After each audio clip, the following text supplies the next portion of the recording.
Hi, Jennifer Huber here, and I am doing my presentation for my case study for the Sunflower School District, and it is for Doc Moody and class. So here I go. First of all, I had to figure out what the problem was and what I was going to do about it. So I do know that the school facility needs some serious attention and probably immediately. I know my stakeholders are concerned about the test scores, and I know I have, luckily, a staff that is willing to help solve the issues. I need to know immediately if there's any horseman problems. Do I have any health risks going on with some of the things in the list, like the mold on the walls and the insect and rodent issues, that I could really have some health issues that are pressing. I need to figure out what's going on with that. Lead paint, if I have little kids in the building, they could possibly eat the lead paint that's chipping off and get sick. So I want to make sure that that's not going on. I need to know how much money is needed to solve these problems, and how do I organize a task force to look at solving these problems. So the problem specifically is that my facilities need some immediate attention. What am I going to do about it? First of all, I need to form a task force to do a full buildings and grounds walkthrough, get an audit, get some data on the facility maintenance issues so I know exactly what's going on, not just some memo from my desk. I need to organize a committee to prioritize my action steps for fixing the problems, and I'd probably do that using some community support as well. I need to look into my funding sources to find out, where am I going to get my money to fix this, and have a plan in place to keep problems from coming up again. I also need to put the community on notice. I'd like to let them know in the community what we need for our children in these schools to make sure that this is addressed, it's addressed correctly, and it's addressed immediately. Strategies I would use to implement my plan.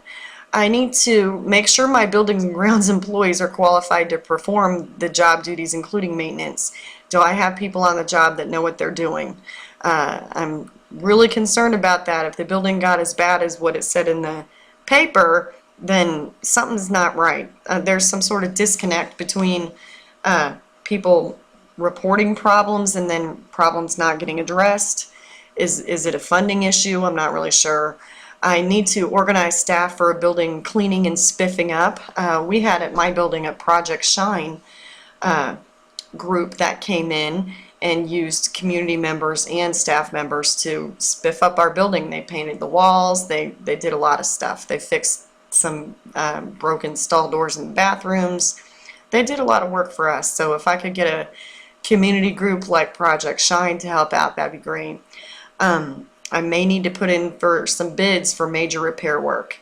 I need to talk to people in the community and ask for help from the community. That is part of my action plan. How do I resolve issues based on promoting the success of all students? First of all, what is best for the students? They need to have facilities that are clean and safe. Priority. I need to make sure my staff members are not getting sick from poor indoor air quality. I need staff members that care and show respect and concern for the building upkeep and maintenance. That's what I need. Examples that I've wanted to pick up from the case. I have 1 out of every 5 teachers or staff members that are reporting losing time at school due to school facility problems. That's a lot of money if they're losing time.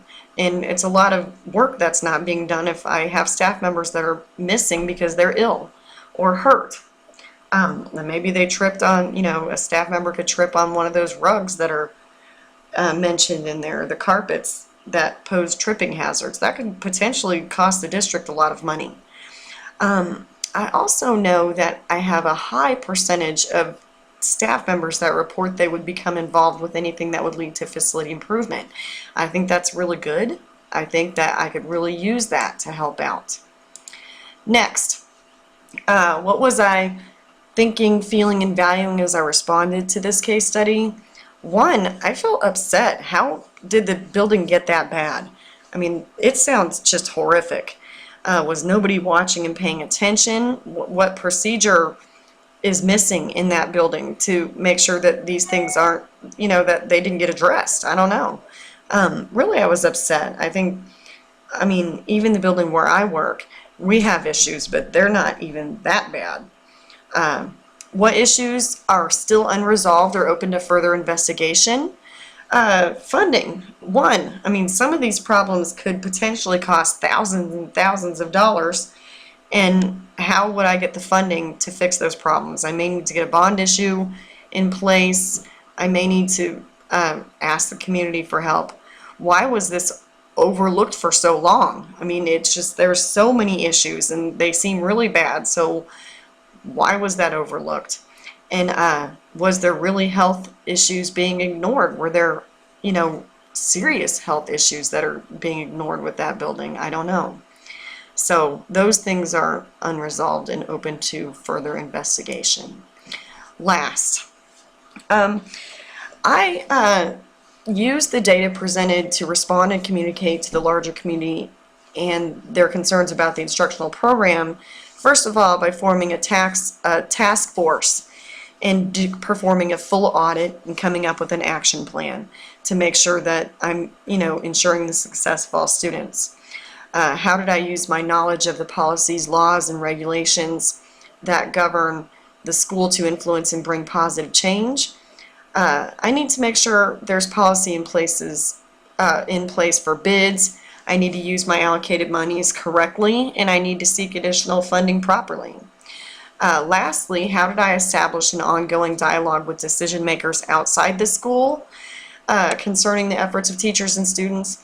I would have some sort of open commentary at school board meetings. I talked earlier about the school needs list and having maybe a school report card or a building report card that community at large could know about if they were looking into help our schools.